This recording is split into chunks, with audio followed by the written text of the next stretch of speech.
Dragon ball दाइमा ने अपने unique plot और मिस्टिकल एलिमेंट्स के साथ फैंस को एक बिल्कुल ही नए जर्नी पे ले लिया है। ये सीरीज पुराने ड्रैगन बॉल के फन और कॉमेडी के साथ कुछ नई चीजें भी ऐड करती है, जिसमें सिर्फ एक्शन या फाइटिंग नहीं बल्कि एक मैजिक, एडवेंचर और अननोन रेल्म्स का कॉम्बिनेशन है। एपिसोड 2 के इवेंट्स के बाद जहां गोकू, सुप्रीम काय और उनके नए दोस्त ग्लोरियो की टीम बनती है, ये एपिसोड उनकी जर्नी का अगला बड़ा चैप्टर दर्शाता है। ग्लोरियो जो डीमन रेल्म से आया था, किंग गोमा को हराने के लिए गोकू से मदद मांगता है। ये अलायंस काफी इंटरेस्टिंग है क्योंकि ग्लोरियो का कैरेक्टर बहुत ही मिस्टीरियस है और अपने गोकू को तो हम जानते ही हैं, बड़ा भोला है। लेकिन सुप्रीम काय को पहले से ही डाउट है कि ग्लोरियो कुछ ना कुछ तो छुपा रहा है। यही डायनामिक इस तिगड़ी को खास बनाता है। तो एपिसोड की शुरुआत होती है विद गोकू, सुप्रीम काय एंड ग्लोरियो अर्थ से निकल के स्पेस तक पहुंचते हैं। गोकू ये देखकर सरप्राइज हो जाता है कि वो इतनी जल्दी अर्थ के बाहर आ गए। तभी शिन उसको समझाता है कि डीमन रेल्म के स्पेसशिप्स मैजिक पावर से फंक्शन करते हैं, जिसकी वजह से वो इतने फास्ट उड़ पाते हैं।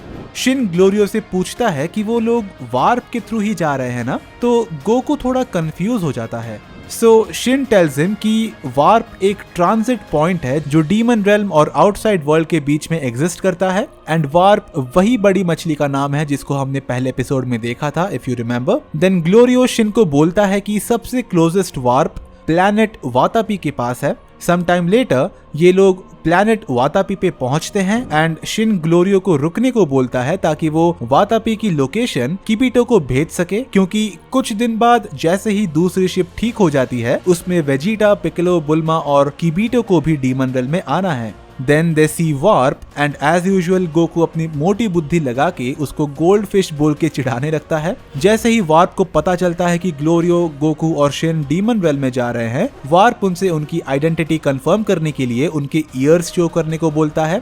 ग्लोरियो और सुप्रीम काय का तो ठीक है, बट हमारे गोकू के ईयर्स तो राउंड है, इसलिए शिन अपनी मैजिक का इस्तेमाल करके गोकू के ईयर्स को पॉइंटी बना देता है फॉर सम टाइम। फिर वो लोग उस डायमेंशन में एंटर कर ही रहे होते हैं कि तभी सुप्रीम काय को याद आता है कि वो किबिटो को पिन नंबर बताना भूल गया, जिससे कि वार्प उन्हें अंदर आने के लिए परमिशन देगा। बाद में वो लोग एक जगह पे पहुंचते हैं जहां पे 3 हैचेस होती हैं एंड तीनों ही अलग अलग डीमन रेल्म्स में जाती हैं। ग्लोरियो बताता है कि उसको सिर्फ 3rd डीमन वर्ल्ड में जाने की ही क्लियरेंस मिली है, इसलिए वो लोग 3rd हैच से जाएंगे, इवन दो गोमा का पैलेस 1st डीमन रेल्म में है। Then they enter the 3rd hatch and finally reach the 3rd demon realm. Goku and Shin उस जगह को देखकर काफी अमेज्ड हो जाते हैं, बट शिन को अभी भी टेंशन है कि वो किबिटो को पिन नंबर बताना भूल गया, बट गोकू एश्योर्स हिम कि वो लोग कुछ ना कुछ तो रास्ता फिगर आउट कर ही लेंगे, तो उनकी टेंशन लेना बंद कर। वहां पे एक बड़ा सा गड्ढा दिखता है जिसको शिन डीमन रेल्म टनल करके एड्रेस करता है। ये एक होल पाथ है जिसके through 2nd demon world and उसके बाद 1st डीमन वर्ल्ड तक जा सकते हैं। काफी टाइम पहले सभी लोग फ्रीली इधर से उधर जाने के लिए इसका इस्तेमाल करते थे, बट जब शिन छोटा था तभी किसी ने इसके ऊपर एक शील्ड ऑफ लाइट प्लेस कर दी, जिसके बाद से यहाँ से आना जाना बंद हो गया। इसी वजह से सबको वार्प के थ्रू ही आना जाना पड़ता है आजकल। बट ग्लोरियो बताता है कि फिलहाल वार्प का इस्तेमाल सिर्फ 1st and 2nd demon realm वाले लोग ही कर सकते हैं, 3rd डीमन रेल्म वाले लोग नहीं। तो शिन उसको पूछता है कि तुम तो 3rd डीमन रेल्म से हो, तो तुम कैसे यूज कर सकते हो वार्प को। इसके जवाब में ग्लोरियो बताता है कि वो 1st डीमन रेल्म में काम करता है, बट क्या काम करता है वो अभी भी नहीं बता रहा clearly. And by the looks of it supreme काय को अभी भी ग्लोरियो पे भरोसा नहीं आया है। जान करते हैं क्योंकि उन्हें शक था कि गोकू आउटसाइड वर्ल्ड से आया है, क्योंकि उसके ईयर्स वापस से राउंड हो गए थे।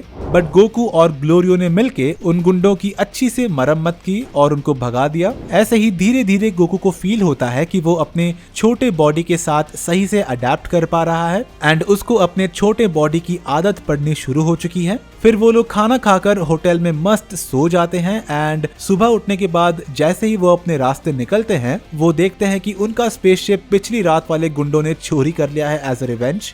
एंड वहीं पे एपिसोड खत्म हो जाता है। अब देखना ये है कि बिना स्पेसशिप के हमारे हीरोज डीमन रेल्म में सफर कैसे करते हैं। आई गेस ग्लोरियो वहीं पे पार्क्ड हुए स्पेसशिप्स में से किसी एक स्पेसशिप को लेकर भाग जाएगा। आप लोग बताओ कि आपको क्या लगता है। वेल, एपिसोड्स की क्वालिटी एकदम टॉप नॉच है बिना किसी गिरावट के, लेकिन स्टोरी वाइज ज्यादा कुछ हुआ नहीं इस एपिसोड में। अब तक के 3 एपिसोड्स में से ये सबसे वीक लगा मुझे स्टोरी डेवलपमेंट के मामले में। लेकिन गोकू सुप्रीम काय और ग्लोरियो की केमिस्ट्री, उनके फनी और एक्शन पैक्ड मोमेंट्स और डीमन रेल्म के नए मिस्ट्रीज, सब कुछ एक परफेक्ट ड्रैगन बॉल एडवेंचर का फील करवाते हैं। ये पूरा एपिसोड डीमन रेल्म की वर्ल्ड बिल्डिंग में चला गया, जो कि एक तरह से इम्पोर्टेंट था, आई नो, बट फिर भी बाकी के एपिसोड से कंपेयर करूँ तो ये वाला मुझे उतना ज्यादा पसंद नहीं आया, इसलिए I would rate this 6 on 10। खैर, आज के लिए इतना ही। अगर आपको ये रिव्यू पसंद आया तो लाइक और सब्सक्राइब करना मत भूलना और अपने थॉट्स नीचे कमेंट्स में जरूर से लिखना। तो मिलते हैं अगले हफ्ते एक नए एपिसोड के साथ, तब तक के लिए good bye, sayonara and peace out.